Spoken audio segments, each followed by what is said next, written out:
Welcome to video 4 in the Making Data Count series. What are your questions and how will you get the answers?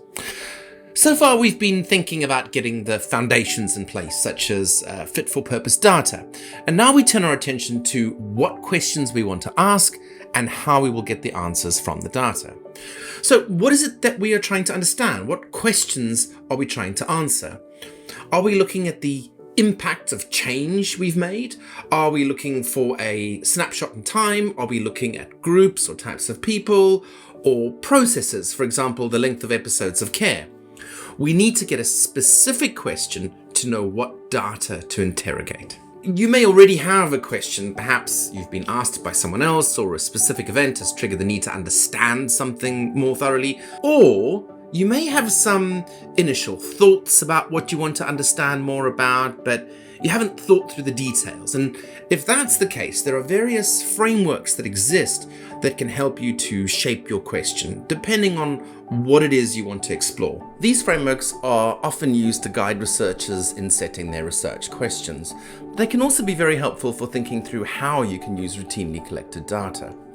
Many different frameworks exist, and each has a slightly different purpose depending on what data you may have or want to collect as part of a research study. You may not always need to use one. Now, some common frameworks include PEO, Population Exposure Outcome, PICO, Population Intervention Comparator Outcome, and SPICE, Setting, Perspective, Intervention or Interest, Comparison, Evaluation. Let's have a look at one of these in a little more detail.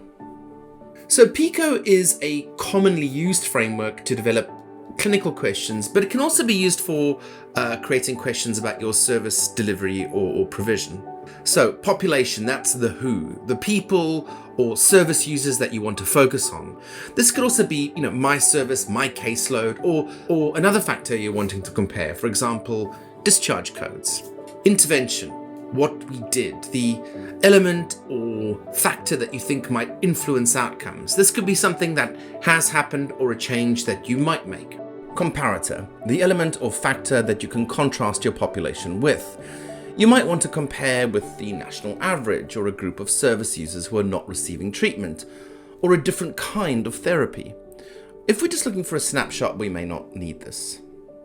Outcome. What happened? What is it you are looking for? A pattern or a difference in your measure? Okay, let's look at an example. There's been a change in leadership in your mainstream school service, and as a result, you are trialing an innovative approach to service delivery. You want to evaluate the new ways of working compared with the traditional approach taken, and especially whether this is impacting on pupils' progress. There are many different ways we could think about exploring this, and any other scenario. We could pick a range of questions and variables, and there's not necessarily a right or a wrong way to go about this, but it is useful, especially when starting out with using data, to keep things simple and straightforward. And this is what the PICO framework helps with. Population, that's the pupils in the service before the new ways of working were introduced. The intervention, that's the introduction of the new innovative approach to service delivery.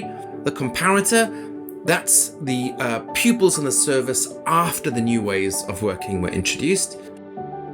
Outcome, the number of episodes of care completed and the proportion of pupils who are improving in at least one domain of the TOM. So here are the questions we want to answer.